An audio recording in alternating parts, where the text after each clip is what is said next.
Don't look now, but here comes Alabama. Yeah, the Tide didn't see the influx of commitments quite like some teams did in June, but the weekend's wins, it was a reminder that, in case you forgot, Nick Saban's group put together the #1 class last cycle, so they're not going anywhere. Plus, big names have already made decisions, but there's still plenty of talent left uncommitted in Southern California. Greg Biggins helps us reset the recruiting board. And no questions are off limits for our analyst, Carl Reed. You asked, how do I earn more stars? He answers it and more as the college football recruiting show starts right now.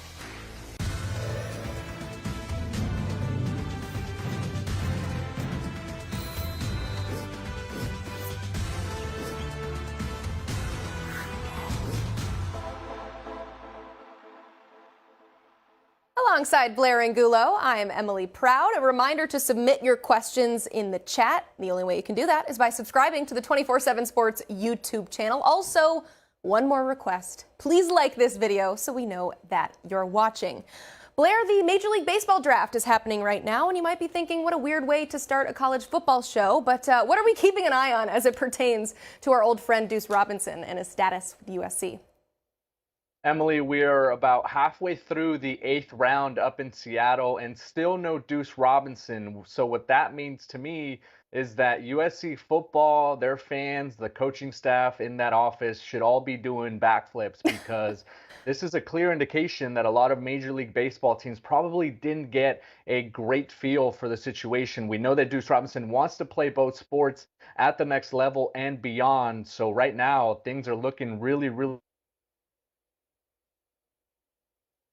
Yeah, we'll be interested to see what his decision is there. Let's go ahead and hit some of those headlines here. We got a lot to talk about in the world of recruiting. Over the weekend, 4-star quarterback Damon Williams decommitted from Ole Miss. That's right after he backed off his pledge. Blair, you crystal balled him to in-state Arizona.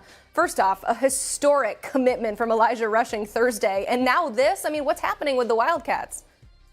We alluded to this, Emily, when Elijah Rushing announced his decision that this could have an impact on other players, especially in the Phoenix area. So maybe another desert storm is developing here. Arizona already landed Rushing, and I think that Damon Williams and that buzz there will continue to grow in the coming weeks. Certainly a storm right now. Okay, stick with me here. The #2 tight end in the 2025 class committed to Oklahoma on Saturday. So the soon-to-be Sooner, Devon Mitchell, also announced that he will be reclassifying to the 2024 class. Who did Brent Venables just add to that class? A big-bodied tight end. He's originally from the state of Texas, so they're not going very far, especially now that he's playing in the state of California. But he's a smooth athlete for his size, and that should give the Sooners a really nice weapon as they move into the SEC. Speaking of SEC, it was a Crimson title wave over the weekend as Alabama added 4-star cornerback Xavier Brown and 3-star linebacker Justin Okoronkwo. The duo propelled Bama up the boards from outside the top 25 in the team rankings to now outside the top 15. With that, it is time now for the Wiltfong Whip Around with our Director of Recruiting, Steve Wiltfong. Steve, clearly an exciting Sunday for the Crimson Tide. They add Xavier Brown and their first international commitment from Germany in the 2024 class, and Okoronkwo. So what will these two additions bring to Nick Saban's squad? Well, Alabama's certainly putting together a special class in the secondary, right? As they add Xavier Brown to Jalen Mbakwe, two guys that are going to bring a lot of speed on the perimeter there. And they also have a commitment from Jameer Grimsley, who's as physically impressing and imposing a defensive back as there is in the class. But Xavier Brown, our director of scouting, our colleague Andrew Ivins, absolutely loves this guy. I was standing next to Andrew on the field in Miami when we saw him compete for the South Florida Express in the Miami Battle event, and he really impressed with how fluid of an athlete he was able to lock up and cover some of the best receivers in the country at that event. Like I said, he can run, he's instinctual, he's fluid, he's got all the traits to be one of the next terrific DBs at Alabama. And again, Alabama putting together a special class in the secondary. And then Justin Okoronkwo, 6'3", 225 pounds with off the charts athleticism. has run as fast as 4.49 this summer in the 40-yard dash, has a shuttle time that would make defensive backs drool. 4.06 there, 10.5 broad. So he's got some athleticism that would certainly stand out in an NFL combine setting. He's got some traits to be developed at Alabama, a place that has a track record at the linebacker position. So it's an exciting pickup for him as he makes the move from over the pond to our side of the pond. It's exciting for Alabama to add a player of this caliber athletically.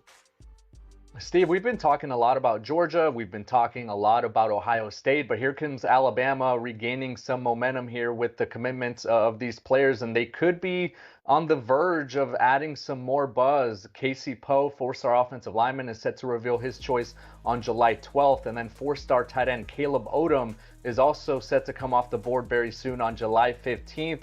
Both are crystal ball picks for the Crimson Tide as things stand currently. Where are you leaning with these two top talents? Yeah, my picks are on Alabama right now for both Poe and Odom. Let's start with Casey Poe. Talked to him last week about what he was looking for in a school, and the first thing he said was a place where I can develop to be the best possible player I can be. And he took a lot of visits: Auburn, Clemson, Georgia, LSU, Oklahoma, Texas Tech.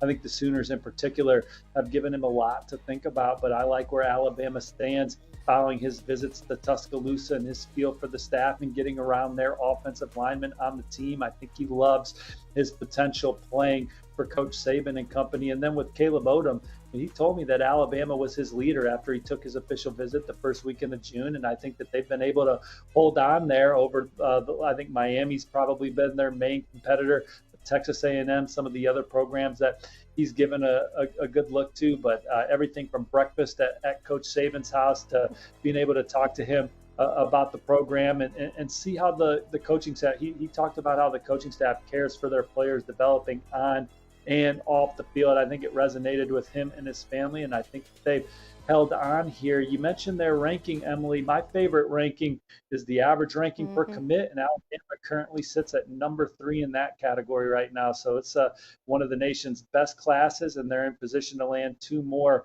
high-caliber prospects as the week continues. You see that average player rating, 93.2. That is up there in the top 5, as you said.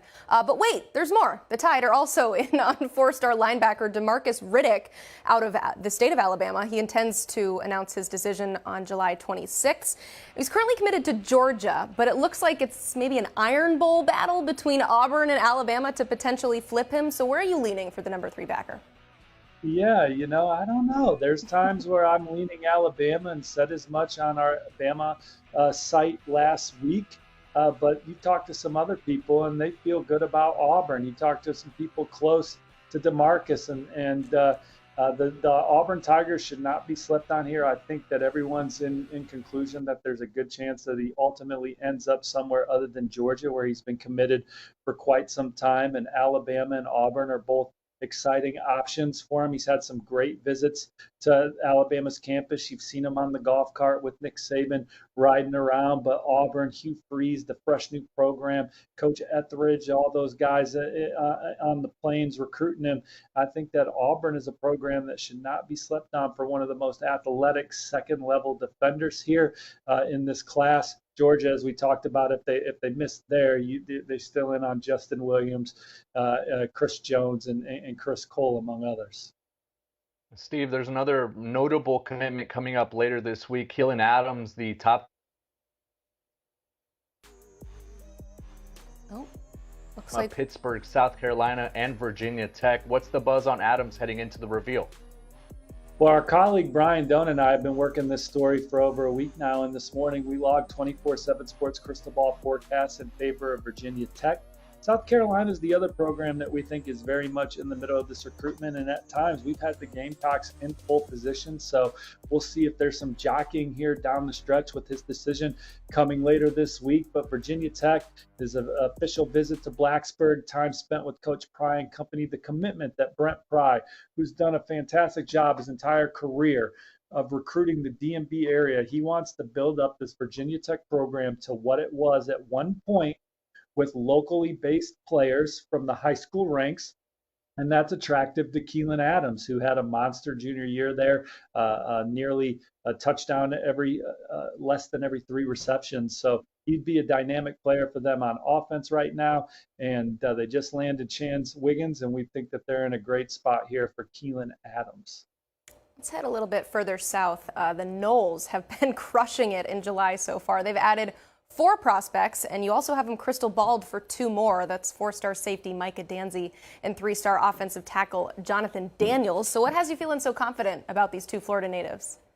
Yeah, currently 15 commits, number 15 class in the country. Jonathan Daniels, I've liked Florida State for him for quite some time. He's been a regular on campus. I logged a prediction for the Seminoles back in March for him. He's been back a few times. And I think that his latest official visit to Tallahassee the weekend of June 23rd, which came on the heels of a trip to Georgia, also went to Kentucky that much, just continue to remind him what he loves about the program. Alex Atkins, offensive coordinator, offensive line coach, is one of the premier position coaches and coordinators in the country, and that being tied together at Florida State is exciting. Coach Norvell, the way he resonates with top prospects, being genuine, being very present in recruiting kids, the connection that he has with the staff from Coach Norvell on down in the program trajectory has put them in great position. And this is a guy that Florida State identified early, prioritized early, and he's been at the top of their board. And I think that they're in line for big news from him going into the weekend. And then Micah Danzy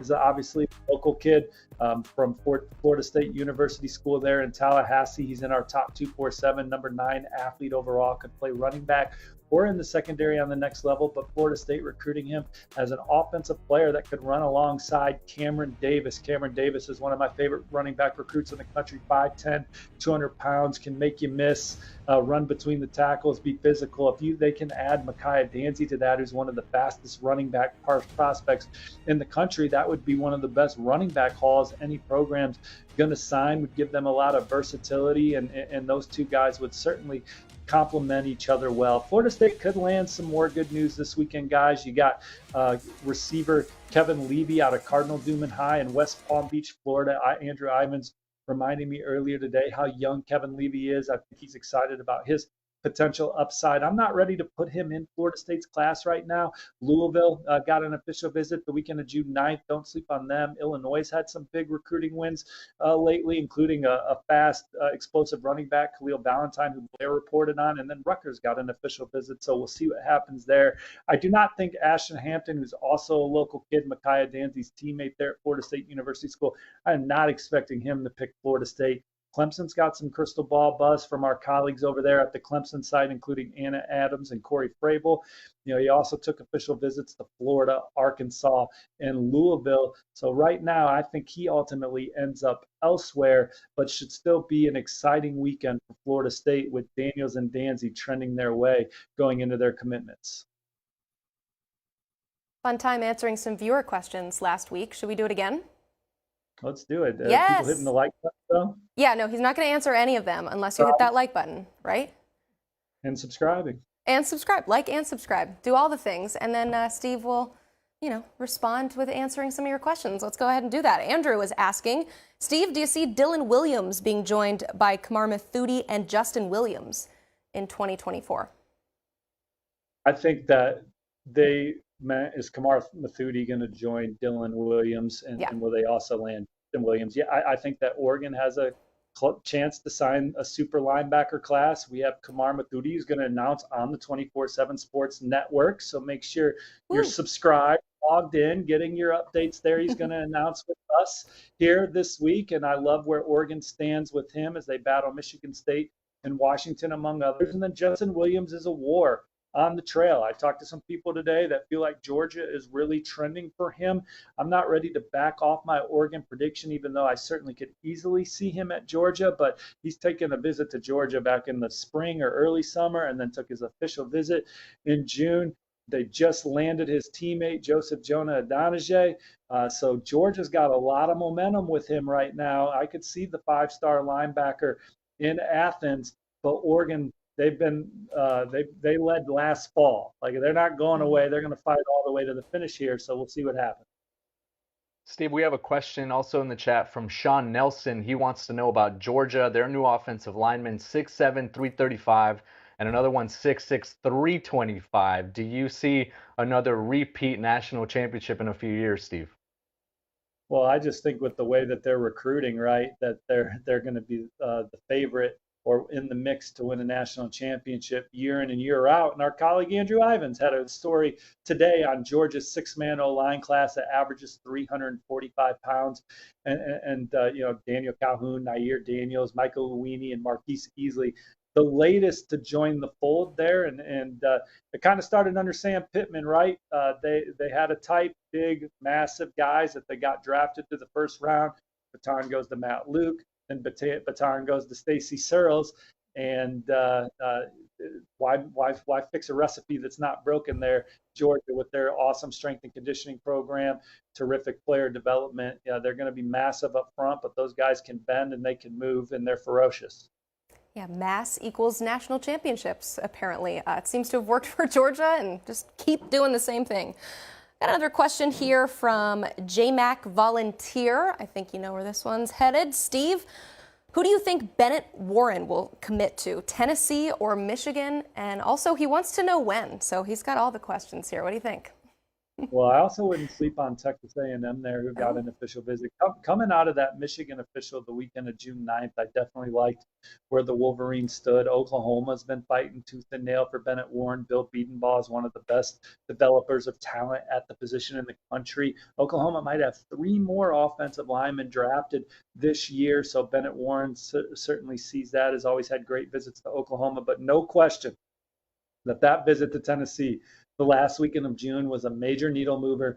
He enjoyed his time in Knoxville, loves the vision of the program, loves Coach Heupel's offense collectively and how offensive linemen can shine in there. And in Tennessee, they just had a big recruiting win for William Satterwhite at the position over the weekend out of Akron, Ohio. He was one of the most coveted players in the country at the position, and there's Bennett Warren right there for them as well as he nears his college decision.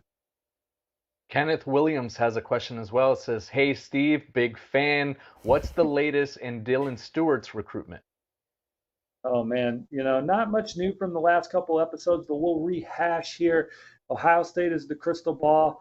There's no question that he feels like that's a place that can develop him. Him and his mom really enjoy being around Larry Johnson and love his pedigree at the position.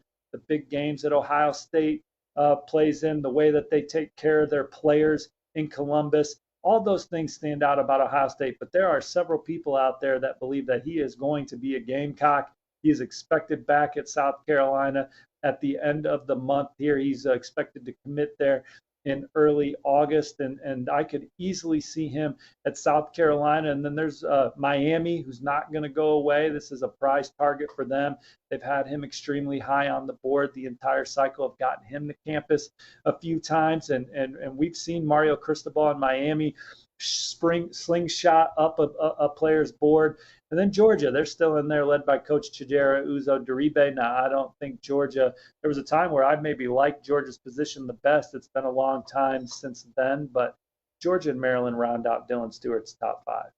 All right. Thanks for the update there. We got another one here from Master MJ. I think you have a story out right now. Williams Nwaneri, he wants to know what's the latest with him, and also Breland Steve. What you got? Williams Nwaneri is nearing a college decision. I talked to his coach today, and he's pointed to August 1 as a potential decision date, end of July, he said. And this is a recruitment that seems like it could be getting fluid here with the last couple weeks. Georgia picked up some momentum with the official visit the first weekend of June. Then he was back there over the weekend of June 24th, and there's no question the track record of player development, the national championships, the relationship with Coach Chidera Uzo-Diribe has Georgia as a major contender here.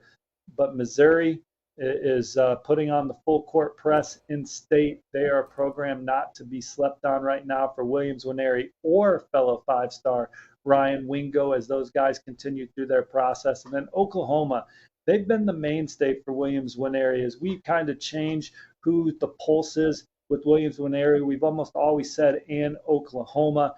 His relationship with Coach Chavis and Coach Bates is second to none. Williams Nwaneri, I've talked to his coach today, Coach Jamar Mosey, who played at Oklahoma with Josh Heupel, among others, and he he said Williams is a very quiet, chill guy. So for him to really open up with Coach Chavis and Coach Bates, he feels incredibly comfortable at Oklahoma. He's been there several times. And so while there was some momentum certainly in June for Georgia, I'm not sleeping on Missouri or Oklahoma for this young man over the next couple weeks in his recruitment. All right, that's an update on the number 1 and number 2 defensive linemen in the class and a whole bunch of other stuff too. Steve, thank you so much. Appreciate it. Yep, go ahead, hit that like button on the way out. Hey, also be sure to keep it locked into the 24/7 Sports YouTube channel tomorrow. We have 2 commitments. First, you got 4-star edge Anelu Lafayette making his decision at 6 o'clock Eastern. That's between Arizona State, Hawaii, Wisconsin, and Washington for him. And then Kamar Mathuti. Steve, taking my job here, already telling you at 7 o'clock you can see where he's headed. The 4-star linebacker is picking between Texas, Washington, Utah, Oregon, and Michigan State. With so many players making their college decision this summer, we started to reset the board. Let's look at some of the top uncommitted prospects in Southern California. We just heard Aiden Breland and his process. Brandon Baker, the number 1 rated offensive tackle, is also still on the board. And to go more in depth with some of these players that are uncommitted out west, the best of the West, it is Greg Biggins, national recruiting analyst at 24/7 Sports. Greg, let's begin with DeAndre Carter. That's one of the names that we saw on that list there, about 30 scholarship offers. And while we talk a lot about his 5-star teammates over at Mater Dei, he's got a very interesting recruiting process as well. What's the latest with DeAndre Carter? Yeah, so he took 3 official trips in June. Auburn, Michigan State, Texas. Don't remember that exact order of that, but I did ask him recently, about actually 10 minutes ago. I said, DeAndre, not saying who's your favorite, just what was your favorite official trip? He said it was probably Auburn. Said it was close, but it's probably Auburn right now. Again, that's not favorite school. I was just his favorite official trip. I don't want to lead anybody on out there, but time frame wise, making a decision, I think he said probably sometime maybe late summer.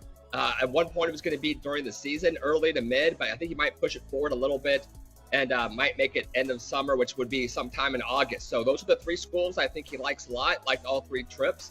I'm a fan of DeAndre Carter. Actually plays left tackle, that coveted left tackle spot for Mater Dei. Brandon Baker is the right side. I think he's a guard at the next level. I think he's going to be a very good guard at the next level as well, Blair. I'm a fan.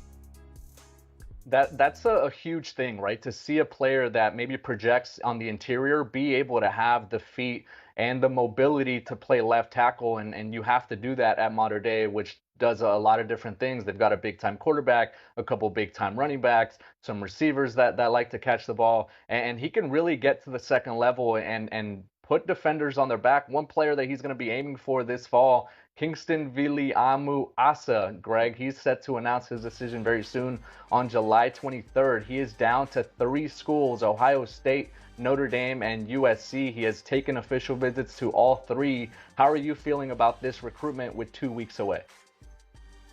You know, we overuse the term probably fluid when it comes to recruiting, but I think his recruitment has been a really fluid one. And he even used the word recency bias because every trip he took in order, it was USC, Notre Dame, Ohio State. After every one of those visits, I think he was kind of probably leaning toward that school. So right now, I think he's still trying to figure it all out. You know, he's a very devout kid, a very spiritually driven kid. He's got a retreat that he's going to go to with his youth group next week. Well, he said that's the time for him to kind of lock in. Just him and the big man upstairs, gonna lock it in, figure out what he wants to do. If I were to maybe take a wild guess, I think Ohio State might have the most buzz with him right now. But again, it would not shock me if he chose Notre Dame or USC. He loves unique things about each of those 3 programs. USC close to home, loves that staff, very close to his family. Notre Dame loves that combination of academics and football. Then Ohio State was a school that I actually thought was leading going into these trips. He's been there 5 or 6 times. Loves the linebacker coach, loves the head coach, Ryan Day. That's the school I think that's been on him the longest, ironically. His first offer, in fact, he was the first guy Ohio State offered when he was a freshman, back when he was obviously when he was a freshman, the first guy the Buckeyes offered. So they've been on him for a long time, and he likes them all quite a bit. So I'm kind of curious myself, Blair, what he's going to do. Some recent history for Ohio State over at St. John Bosco as well, including Wyatt Davis, who they turned into an NFL draft selection a couple years ago. And Kingston is the top-rated linebacker in the state of California. One player he's going to be chasing in the fall, maybe one time, maybe twice, if Mater Dei and St. John Bosco meet on the field, is Nate Frazier. He's one of the best running backs still on the board. He has Alabama, Oregon, A&M, and Georgia all swinging for his signature. What's on the horizon for Nate Frazier as the summer continues, Greg? Yeah, I mean, nice job with these little segues, Blair. You had Dungeon Carter blocking Kingston. Now he's chasing Nate Frazier. I've always gotten a Georgia vibe from Frazier. Loved his trip to Bama. Had a great trip to Oregon. I think it's those three schools. And I don't want to discount A&M. That was another huge trip for him. But, just from you talk to him, I'm not trying to sound like some kind of attorney, but you kind of look for things like voice inflection and, maybe the kid gets a little more excited, maybe talks a little bit more about a school than others. And a lot of times that ends up being the school that the player chooses. Whenever I talked about Nate, we kind of ran down his favorite schools. Georgia seems to be the school, loves the running back tradition, loves how they always have 2 to 3 backs. Doesn't want to be a primary guy. He wants to be able to split carries so his body's fresh. When it gets to the league, that's his ultimate dream. Loves Georgia right now on top of the college football world, obviously. Then he loves Alabama. That was his most recent visit. And all the things I said about Georgia kind of apply to Bama. Always use multiple running backs, likes that power run game, likes Nick Saban, referred to him as the GOAT. And then obviously Oregon Ducks have been on him for a long time. He's got a teammate going there already, Jack Ressler. Oregon heavily involved with Brendan Baker. So I think those are the 3 schools that I would probably bet on right now if I had to. But if you have to kind of pin me down and pick just one, I kind of like where Georgia's at right now for Nate.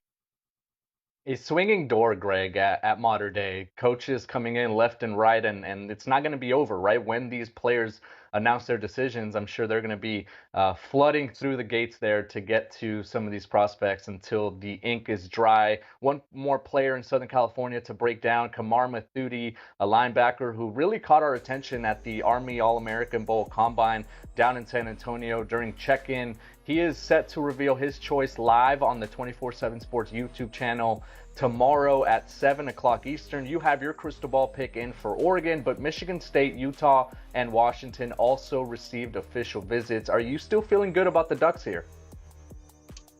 I mean, you know me, Blair. I don't like to give away the answers to the test the day before or the day of an announcement. But saying that, kinda. I've always kind of felt, the Ducks were the team to beat for him. And again, talking to him at National Preps Camp way back in January, and I mentioned Oregon, and you should have seen it, Blair. Like his whole countenance changed, his whole face just kind of lit up, and he was gushing. And that was before his first ever trip there. So, he's been 2 to 3 times. Really likes it there a lot. Has a great relationship with the staff, and every visit he's taken, I think, has been better than the previous one. Now, saying that, Michigan State has done a phenomenal job with him. He loved Mel Tucker. He loves that defense, and both him and Dylan Williams. Ironically, Dylan chose Oregon over Michigan State last week, but they both kind of said, man, have an opportunity to play for a Black Cat coach who could be a mentor, who can go through our life struggles that we can go through is huge for both of them. Now, obviously, they came in second for Dylan. I think it's Oregon, Michigan State right now for Kamar. Mel Tucker factor is huge. That physicality of that defense at Michigan State, Big Ten football is huge for Kamar. He's kind of a late bloomer, running back early on. Now he's kind of figuring out linebacker. He's got size. He's got athleticism. He's got some toughness and grit. So really good football player. I think it's going to be one of those 2. But if you have to pin me down again, my CB's on the Ducks. I'm not going to probably change it at this point in time, even if I did think he was going somewhere else. But I think right now Oregon is probably in a good spot. Not giving away the answers to the test, but the voice inflection, Greg, said a lot there. Thank you so much for joining us to reset the board on some of the top players in Southern California. For all the coverage from Greg Biggins and everyone else on the National Recruiting Analyst team, make sure you stay locked into 24/7 Sports. We've got wall-to-wall coverage on your favorite college football team. Carl Reed with 24/7 Sports. That means they don't take breaks if they 24/7. Around the clock. What's good for the goose is good for the gander. You in the class of 2024, you better stop playing around and make a decision. And I go in there with my wife, and Mike Norvell is talking to a bunch of recruits, and he's got it pumping, he's got it going on. I leave the room with Dan Lannon, but my wife stays in the room with Mike Norvell, and I thought she was going to get in the transfer portal. If they are going to be recruiting every day, you better be working every day, and that's the real deal. Dr. Reed is like Nate Dogg. You know it's a hit when he spit. Oh, I love that. It is time now for Read Between the Lines with the coach, Carl Reed. You are always getting hit up for questions, some life advice, and, this ever-changing world of college football. So we are answering your burning questions, and we mean it. You have asked questions, and we're going to go ahead and answer them. Let's go to this first one. It's asking, what do I need to do to get stars? What would you say? Well, Emily, as a high school coach, I coached a 5-star. I had a couple of 4 stars, and I had several 3 stars. And I always felt like the stars took care of itself with recruiting. The offers came first. When college coaches were really interested in a guy, they would start to offer scholarships, and the kids' recruitment would go up, and then the stars were assigned. But Blair, I know you here. I want to bring you in because you're a member of the rankings team. So the biggest question that I always get asked from guys is, Coach, I'm better than that guy. What's up with my stars? Answer this question for all of these guys watching this today. Well, Carl, as you know, we're on the road quite a bit throughout the season and in the off season, all the camps, all the showcases. This is the question. This is the burning one that a lot of parents, a lot of coaches have. A lot of recruits will come up to us and say, hey, how do I get my stars? Well, it starts with varsity film. It has to be varsity film for us to be able to evaluate that accurately. You're going up against players your age or maybe older, and you're showcasing yourself on Friday nights. That's the one bottom line thing that we need, is that varsity film before an evaluation goes through. And then the other thing is multi-sport production, right? We need to have verified data on the track. We need maybe some basketball context. We need a player to maybe play another sport, baseball or basketball or wherever it may be, and that gives us a bigger and a longer resume to look at. So the stars, like you mentioned, in a way take care of themselves because we need production at first, and we need that varsity film, and then I think everything kind of continues to roll from there, right? This is where the process begins, but it doesn't begin with stars. It begins with production, and it becomes a bigger thing once a recruit becomes a bigger name and that recruiting process really kicks off. So Blair, does size matter and recruitability matter? There are guys out here who have dominated high school football, but they might be a 6'1" lineman, and you know that most of the guys playing at the big time schools are going to be in that 6'4" to 6'7" range. Does that matter? Does that come into play when we're giving rankings? It's probably a bigger thing than even the production on the field or the stats that you're putting up, right? I don't think we're ranking the rushing leaders in a given state, right? We're ranking based on projectability and upside. We're thinking about potential. We're thinking about physical upside. We're thinking about what that player could look like in 3 or 4 years when we're projecting not only to college, but also to the NFL. So that's another thing, right? Where maybe a 3-star prospect has better numbers than a 4-star prospect in a given category, but we have to go with the player with the lesser stats because we think highly of him down the road, right down the line when it's 3 or 4 years. So yeah, stats give us a taste of the equation, but I think it's more important for you to have more projectability and that physical upside as we look forward and we try to predict the future. And we hear measurables all the time when it comes to the draft process, so of course it would be the same thing in terms of projecting. That was incredibly helpful. I hope that there are people watching that are maybe recruits or parents of recruits taking notes, because I didn't know the thing about varsity. I mean, that's so important. If you're sending junior varsity tape, no JV film. We're not even looking at it, apparently. We don't want to see a JV tape. I know, so that is super helpful. That's one question. We got so many here. Let's ask this next one here, saying, how do athletes follow up on their offers and get clarification as to what level an offer really is? I think that this is a common misconception. People think an offer is an offer, right? Set them straight. Well, I'll tell you this. If you got a real committable offer, they're going to answer the phone when you call. Yeah. If somebody offers you a scholarship and then you can't get them on the phone or you can't get them to respond to a text message, to a tweet, then understand that things are about to change and your offer probably went up in smoke. How much confusion is there typically, do you see, with an offer?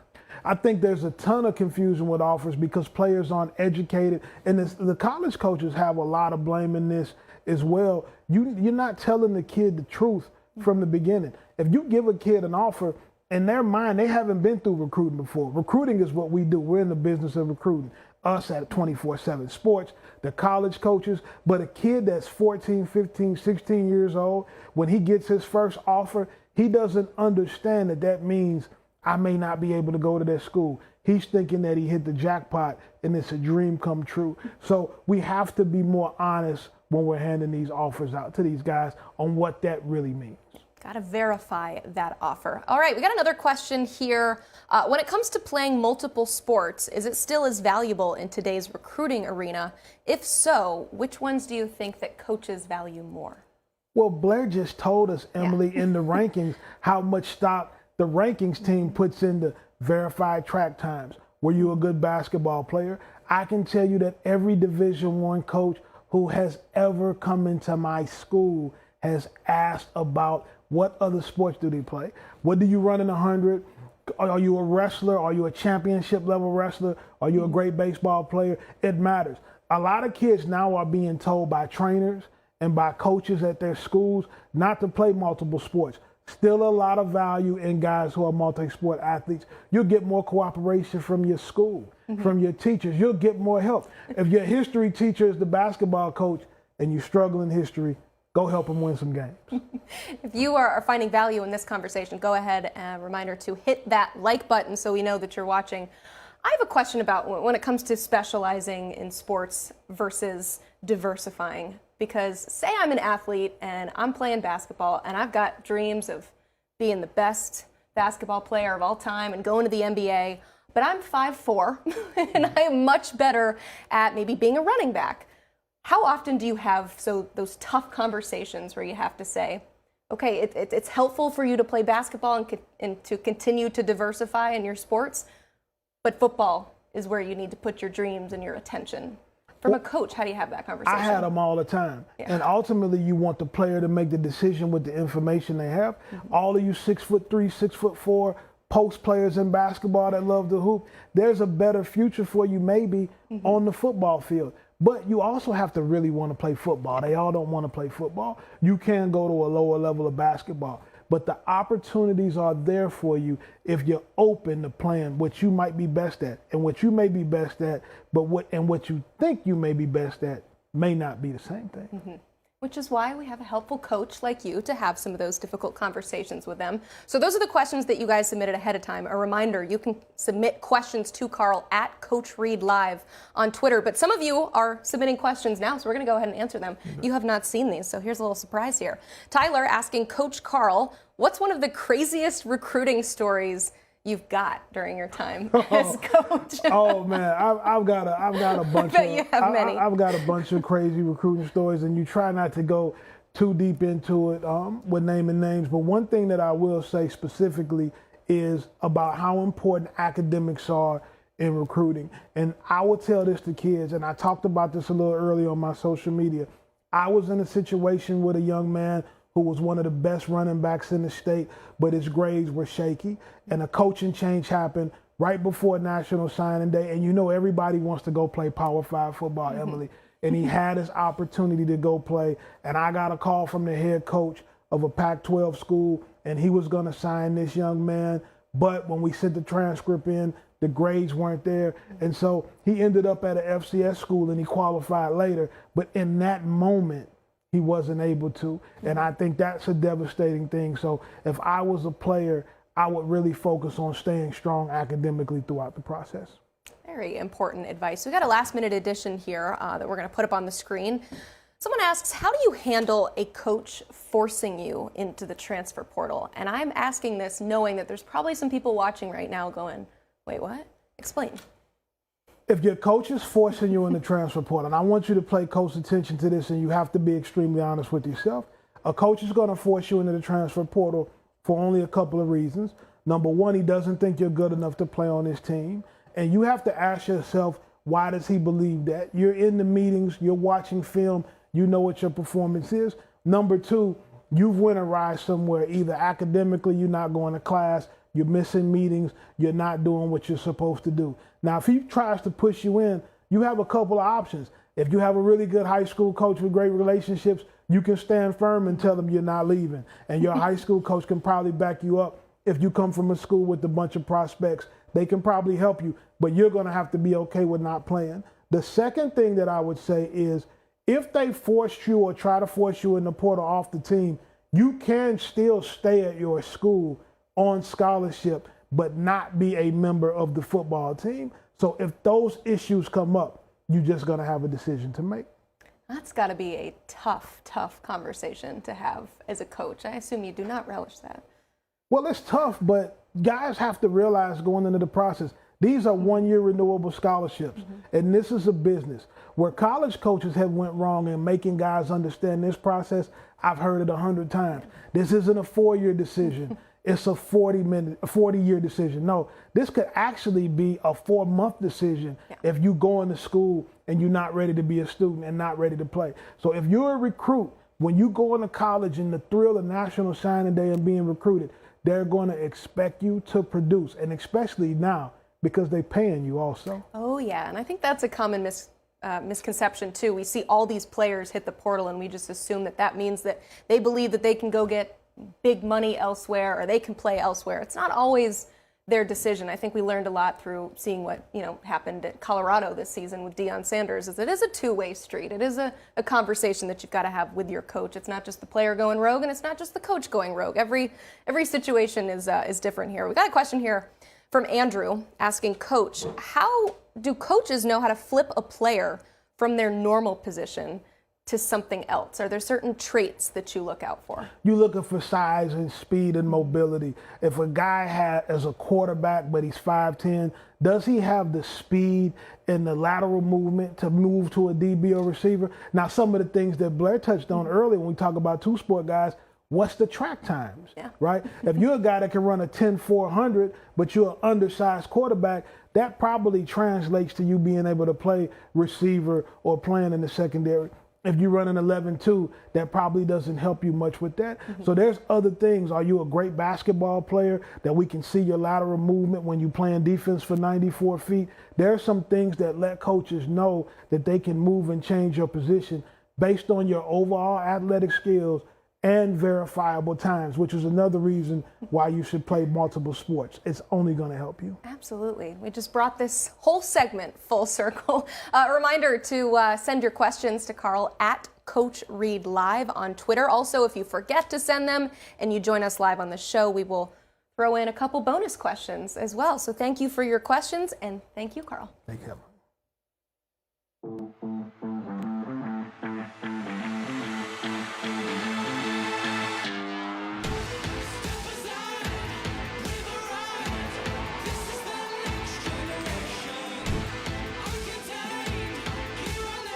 This guy is a blur on tape. He zigs and zags. You see size, you see length, you see athleticism.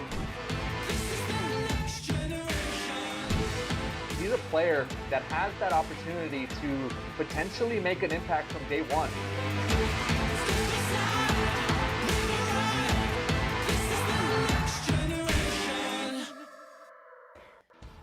Our recruit of the weekend is Khalil Valentine, the Arizona product committed to Illinois over the weekend. A big win for Brett Bielema as he picked the Illini over Utah, Auburn, Miami, Nebraska, Oregon, many more for me to mention.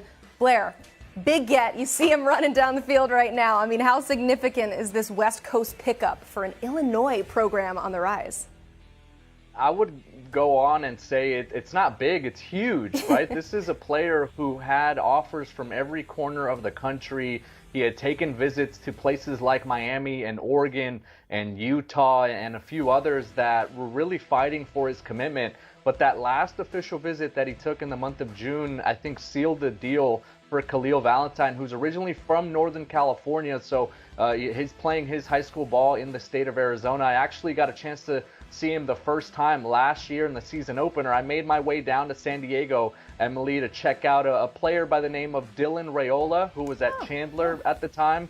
In his debut as a junior there at Chandler. And the player that caught my eye the most was Khalil Valentine. He is a dasher, he's a slasher, he can really make things happen in the open space. He's a really good ball carrier when it comes to spreading out and going outside the tackles. I think he's a really good pass catcher as well. and he's only going to get bigger and stronger. He's a bit slight, a bit skinny still, but once he's able to add some muscle and be a little bit more durable, especially in the Big Ten, which is something you need. I mean, this is not only a big win, a huge win, you could even say it's a home run for the Fighting Illini to go out in the state of Arizona via California for one of the top and premier running backs in the country. So congratulations, Khalil, not only a commitment, but also the recruit of the weekend here on the Football Recruiting Show. Probably the highest honor a recruit can earn is Recruit of the Weekend on the 24/7 Sports College Football Recruiting Show. Blair, I love that you said that. It's such an example of a rising tide lifts all ships with Dylan Raiola. You go out to see him. I'm curious. We're about to hit some viewer questions. I'm a viewer of this show, so I've got a question. How often does that happen? That you go to look at this big-time 5-star recruit and you actually your eye catches somebody else? That is actually maybe my favorite part of this job, honestly, because you go out and you see the known commodity, right? But then you go out and maybe see the freshman or sophomore or maybe the junior that you didn't even know existed, and you go out to the varsity field and you're on the field pregame taking photos or sizing players up or making sure the ones that you need to account for are there, but then you find another one that maybe you didn't know was there, or a player that you were very curious about seeing in person that you had seen on film. Well, that was Khalil Valentine for me. I'm down in San Diego. It's 105 degrees, and we're getting ready for kickoff on a Friday night, and I'm kind of watching Dylan Raiola, obviously trying to size him up and see the arm talent and everything.